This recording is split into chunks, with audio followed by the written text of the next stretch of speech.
В эфире Абхазского телевидения информационно-аналитическая программа «События недели». В студии Ирина Аршба. Здравствуйте. Важное и значимое событие произошло на этой неделе в городе Очамчыра. Здесь после реконструкции открылось районное отделение ЗАГСа. На торжественной церемонии открытия объекта присутствовал президент. Кроме того, Рауль Хаджимба ознакомился с ходом строительных работ Очамчырского детского сада и средней школы в селе Тхина. Обо всем подробно в репортаже Налы Ковы.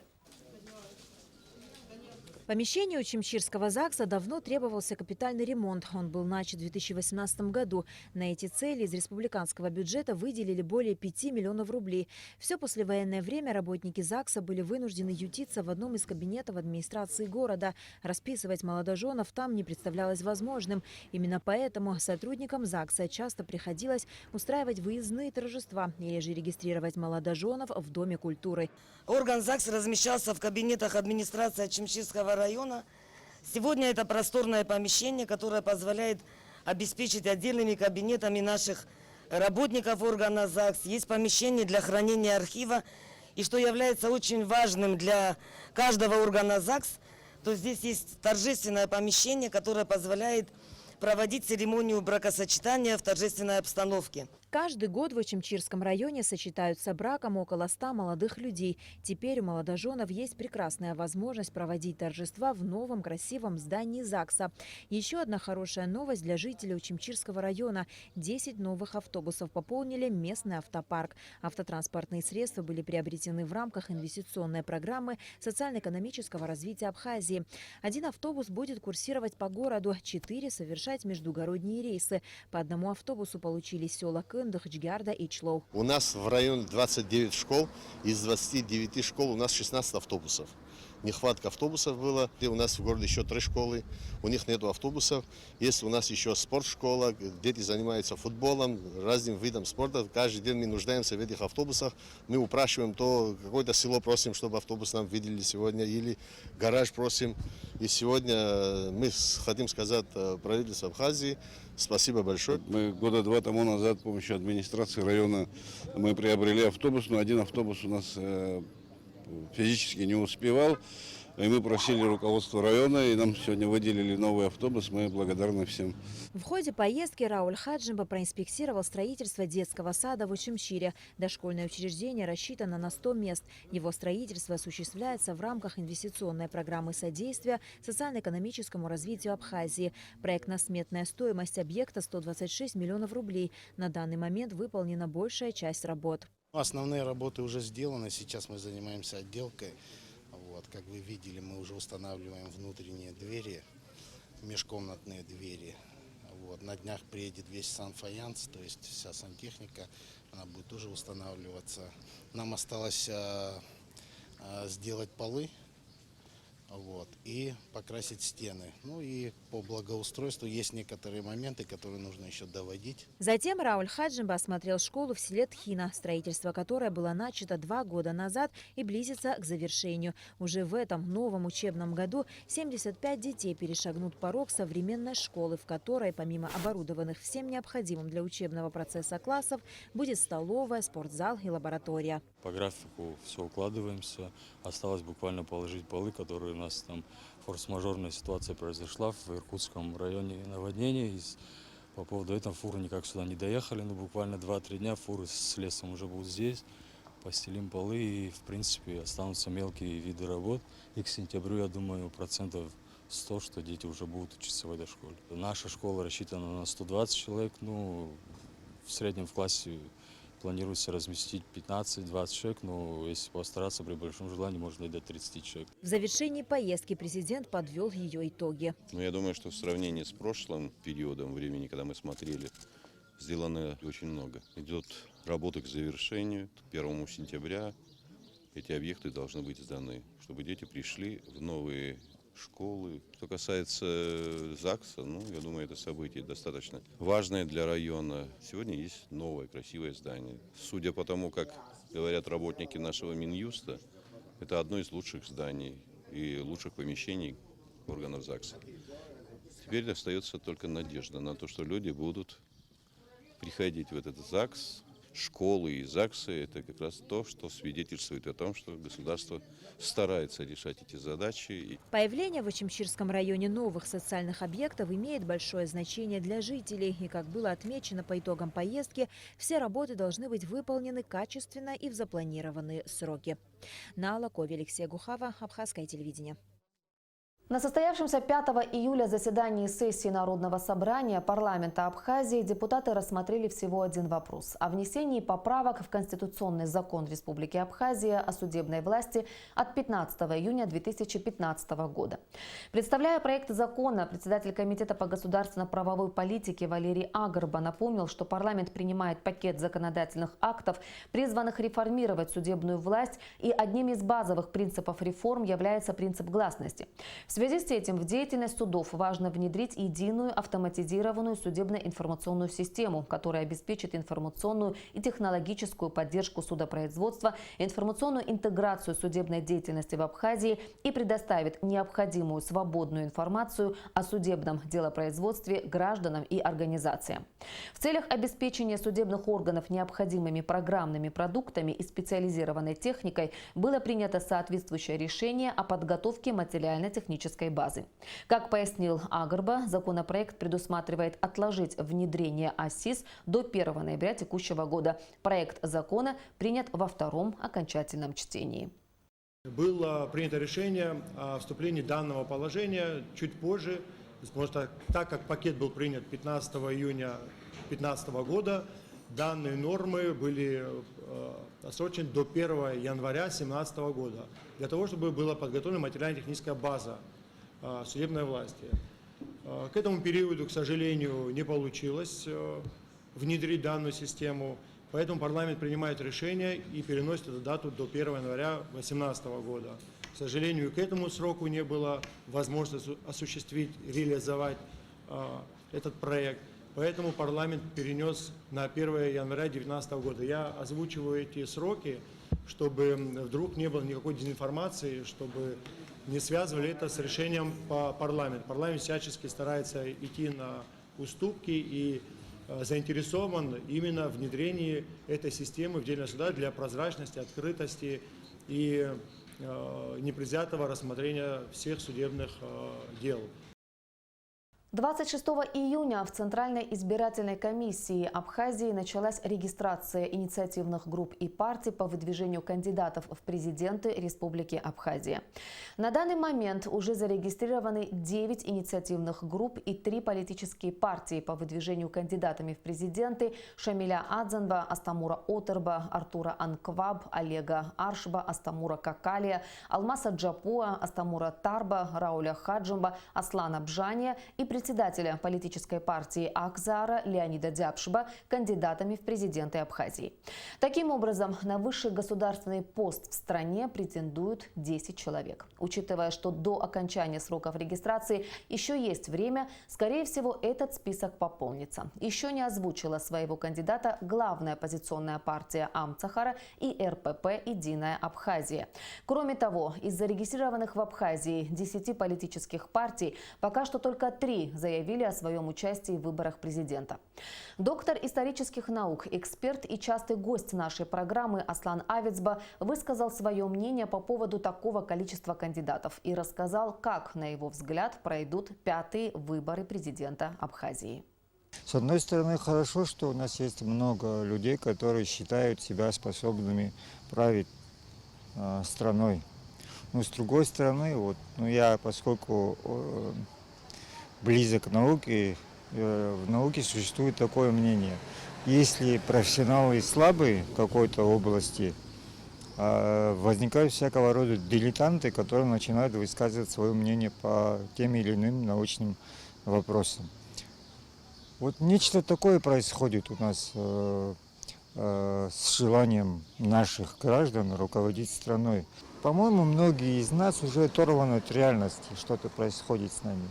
И это, по-моему, отражается и на нашей политической конъюнктуре.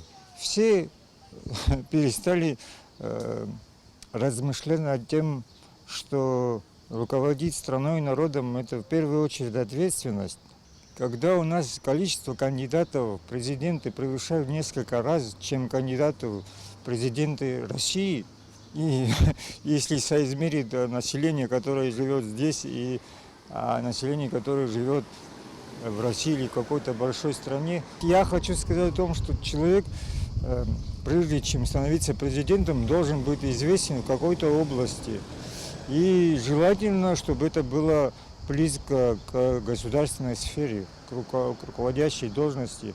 Человек должен понимать, куда идет и зачем идет. А вдруг он туда придет, начнет учиться править страной, а кто сказал, что он хорошо выучится? Так сперва надо быть готовым, потом приходить.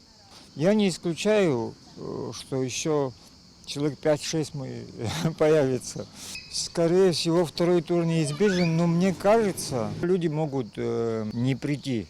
И выборы, я боюсь, что могут не состояться. Хотя при таком количестве кандидатов кажется, что ажиотаж и выборы, наоборот, должны пройти с большой явкой.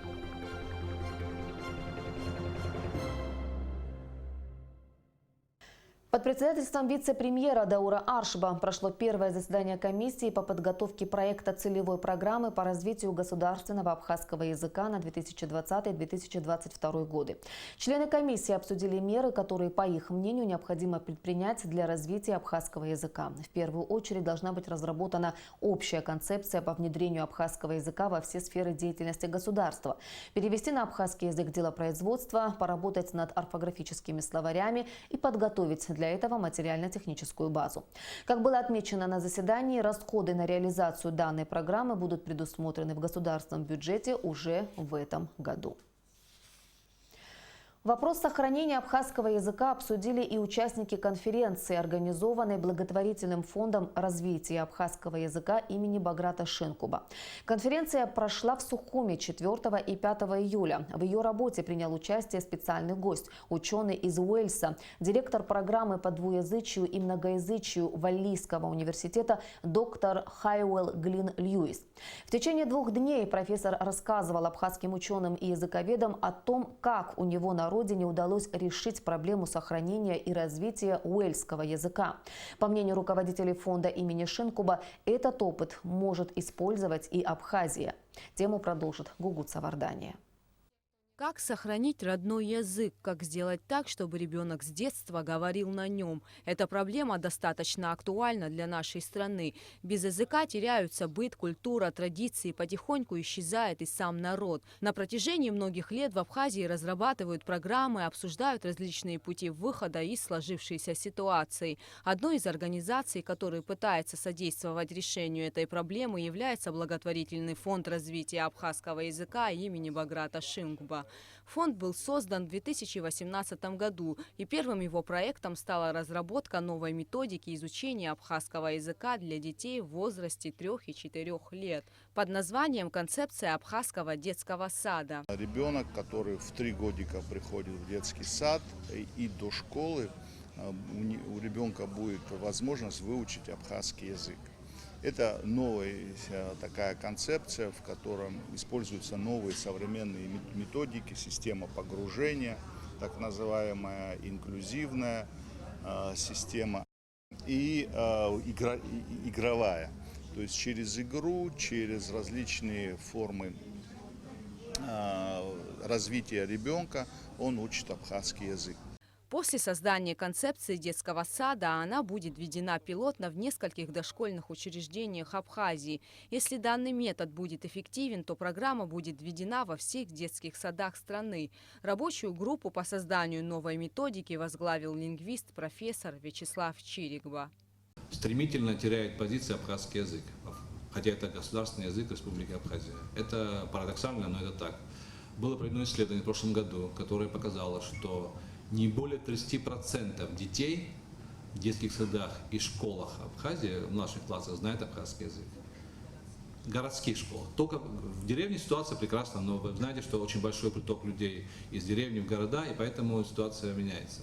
Вот. Это означает, что через 20 лет вырастут дети, которые не будут знать вообще абхазского языка. Сейчас мы мало пользуемся в городах, к сожалению, а они просто не будут знать его. то ситуация будет коренным образом другая, и придется прилагать большие усилия, чтобы возрождать язык. Вот пока не поздно, пока мы к этому не подошли к пункту, нужно нам сейчас заняться этой проблемой, и надо сделать ее обязательно общенациональной. Проблема сохранения и развития языка существует не только в Абхазии. Во многих странах мира малочисленные народы сталкиваются с этим вопросом. По приглашению фонда в нашу страну прибыл ученый из Уэльса Хайуэлл Глин Льюис, который является директором программы Валлийского университета по двуязычию и многоязычию. Как говорит ученый, существует мнение, что изучение нескольких языков с детства негативно влияет на общее развитие ребенка. Но сам профессор с этой позицией не согласен. Он привел результаты исследований последних лет, согласно которым изучение 2 и более языков с детства на одинаковом уровне как раз положительно сказывается на умственных способностях. К примеру, утром понедельника учитель может сказать ученику: «Сейчас я буду говорить с тобой на абхазском». То есть я буду говорить на абхазском, но хочу, чтобы ты писал на русском. Но сегодня я буду говорить на русском, а ты уже будешь писать на абхазском. То есть эта техника называется не переводом, а переключением, языковое переключение. Благотворительный фонд развития абхазского языка имени Баграта Шинкба планирует и дальше приглашать ученых-лингвистов из разных стран, чтобы перенять их опыт в решении проблемы сохранения и развития родного языка. Гугуца Вардани, Алексей Баструков, Абхазское телевидение.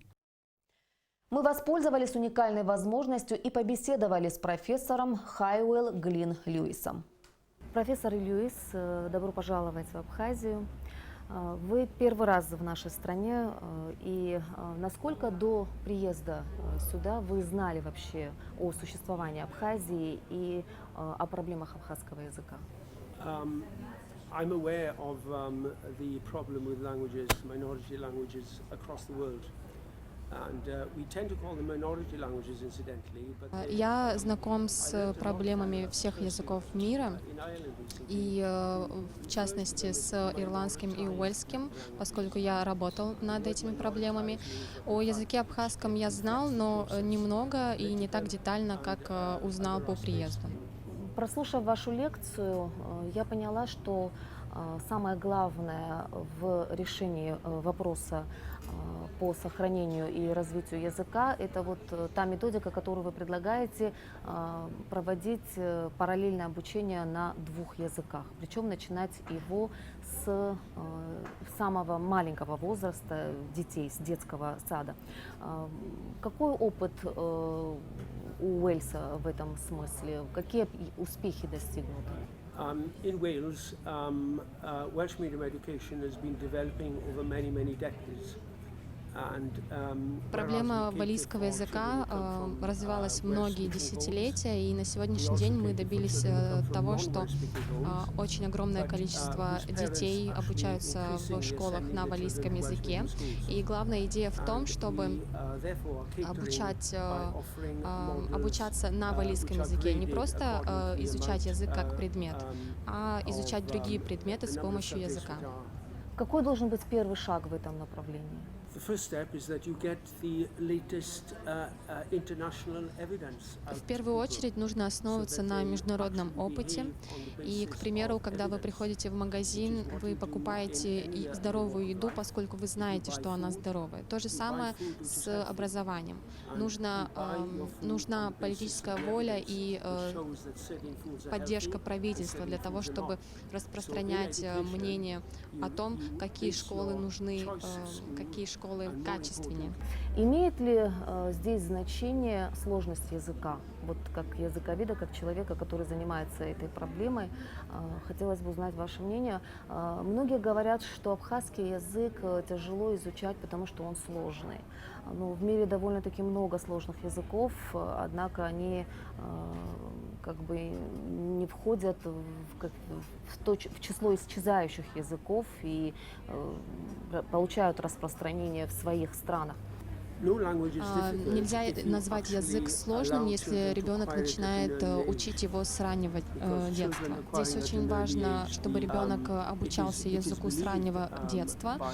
И известный нидерландский профессор считает, что ребенок даже может изучить около 6 языков. Моя студентка, она из Словении, живет сейчас в Швейцарии и замужем за японцем. И детей они своих обучают на 4 языках. В последнее время очень часто сталкиваются с тем, что дети поздно начинают говорить, приходится обращаться к каким-то специалистам, врачам. И здесь вот настоятельно рекомендуют говорить с ребенком только на одном языке. Сейчас вы говорите о проблеме, которую я показывала на первом слайде, и эта проблема существует давно. Эта проблема имела место быть много лет назад, но мир движется вперед. Как я уже говорил, существуют люди, мнение которых не соответствует современным реалиям. Если бы так сложно было выучить абхазский язык, никто бы на нем сегодня не говорил. Возникает вопрос, как же те, кто говорит на нем, выучили его. 13 лет прошло со дня образования спасательного ведомства Абхазии. В честь дня рождения ведомства в МЧС прошло торжественное заседание, в котором принял участие премьер-министр Валерий Бганта. Первые спасательные дружины появились в Абхазии еще в середине 19 века. В советский период пожарные были составной частью различных силовых структур.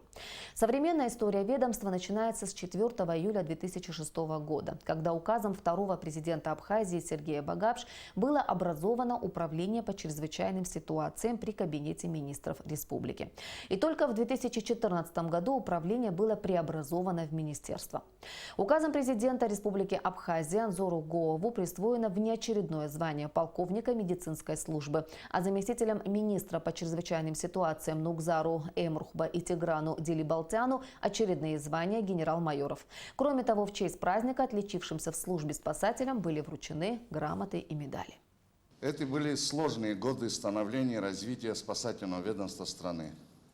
Не хватало квалифицированных кадров, необходимой техники, отсутствие современной технологий, но шаг за шагом руководство и личный состав министерства шли по пути формирования полноценных спасательных подразделений, соответствующих требованиям времени. Конечно же, без поддержки государства руководство страны реализовать поставленные задачи было невозможно. Огромную помощь все эти 13 лет нам оказывали и оказывают наши российские коллеги, как по части подготовки квалифицированных кадров, так и в приобретении современных спасательных техник. В Абхазии при поддержке Министерства культуры и охраны историко-культурного наследия в 4-й раз прошел международный джазовый фестиваль «Сухум Аква Джаз». На этот раз в республику приехали квинтет из Приднестровской Молдавской республики Либерти, российский джазмен Алексей Самарин и вокалистка, участница шоу «Голос» Валерия Гехнер.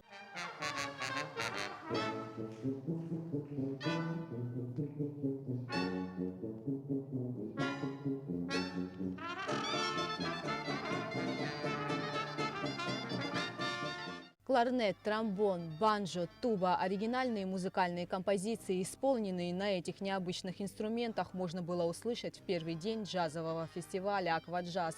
Потрясающее выступление квинтета «Либерти» под девизом «Смех и радость мы приносим людям» не оставило зрителей равнодушными. И действительно, с самого начала концерта юмор и задор участников группы создали в зале неповторимую атмосферу настоящего праздника джазовой музыки. В их исполнении прозвучали джазовые стандарты, а также произведения в стиле Dixieland блюз и авторская музыка. Оксана Травницкая с семьей приезжает в Абхазию с полуострова Таймыр уже много лет и старается не пропускать фестивали и концерты, которые проводятся во время ее пребывания в нашей стране. Мы приезжаем сюда в концерт, в филармонию, в МВО, там приходили в концертные залы, в Дом культуры. Шаратын, вот Кавказ ваше, это все. И здесь вот на джазовую попали, джазовый концерт Приднестровья. Очень понравилось. Позитивные ребята такие, классные, очень хорошо, очень профессионально. Молодцы. Виолетта Байбикова преподает в Государственном училище культуры, и по ее мнению, такие концерты и фестивали в Абхазии нужно проводить чаще. Я очень люблю вообще посещать концерты филармонии, постоянно и стараюсь не пропускать. А сегодняшний концерт очень понравился. Ребята настолько позитивные, настолько энергичные, настолько музыкальные. Мне очень понравился то, что они сегодня сыграли очень много разной музыки и разных эпох, из кинофильмов. Вот. Хочу сказать, что такие концерты, конечно, очень нужны. Среди зрителей было и много музыкантов. Анастасия Логуа, студентка музыкального училища, с детства занимается музыкой. Сцены боится, но сегодня она и ее друзья с удовольствием приняли участие в концерте, выступив вместе с участниками группы «Либерти».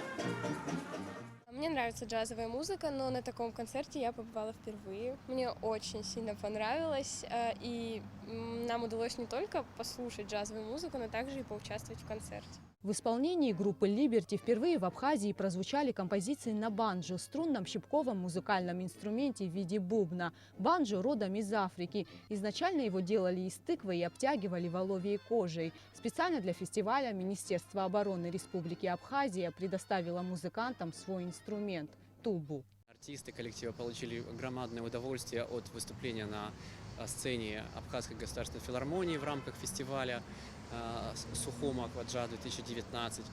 И, конечно, это все благодаря абхазскому зрителю, благодаря тем эмоциям, тем чувствам и той теплоте, которую мы испытали, находясь на сцене. Конечно, зритель знал, на что он шел, на какую музыку. Он понимал, что должно быть что-то новое, что-то интересное. И использование таких инструментов, как кларнет, труба, банджо, тромбон и туба на сцене, наверное, в таком синтезе впервые они звучали на этой сцене. И, наверное, диксилент впервые звучал. Мы постарались максимально разнообразить программу с тем, чтобы обычному, неподготовленному даже зрителю было интересно, понятно, доступно и весело. И табуб дараться. Дикси-квинтет «Либерти» был создан в 2004 году, а уже через 7 лет он получил статус государственного ансамбля. Артисты группы – участники различных международных фестивалей и конкурсов духовой и джазовой музыки, и их репертуар довольно разнообразен. В завершении концерта в исполнении квинтета прозвучали известные музыкальные композиции из советских кинофильмов. А сейчас о событиях субботы. В Министерстве обороны завершилась весенняя призывная кампания. 68 новобранцев абхазской армии присягнули на верность Родине. Торжественная церемония принятия присяги по сложившейся традиции проходила в оборонном ведомстве страны. На мероприятии присутствовали представители Минобороны и родственники новобранцев. До принятия присяги молодые люди прошли курс молодого бойца в учебном центре Министерства обороны Абхазии. День приведения к военной присяге является праздничным днем для воинской части. Принимая военную присягу, новобранцы торжественно обещали и клялись служить Родине. Сегодня завершающий этап принятия военной присяги молодого пополнения учебного центра. В количестве 68 человек молодые новобранцы приняли военную присягу. В течение месяца было нелегко. Не в простых погодных условиях они занимались, усердно готовились к принятию военной присяги. На этом весенняя призывная кампания завершена. Цели и задачи, поставленные министром обороны перед руководством учебного центра, выполнены. Я надеюсь, что они с честью и достоинством будут выполнять свой воинский долг по укреплению обороноспособности нашей страны. В посольстве России в Абхазии состоялась учредительная конференция Союза русских и казачьих общественных организаций Республики Абхазия, в которой приняли участие руководители организаций русских соотечественников и казаков. Подробности в репортаже Саида Джарсалия. Создать единый союз, который объединит все русские и казачьи общественные организации Абхазии, а их в стране порядка 18. Такова главная задача учредительной конференции, которая прошла в посольстве Российской Федерации в Республике Абхазия.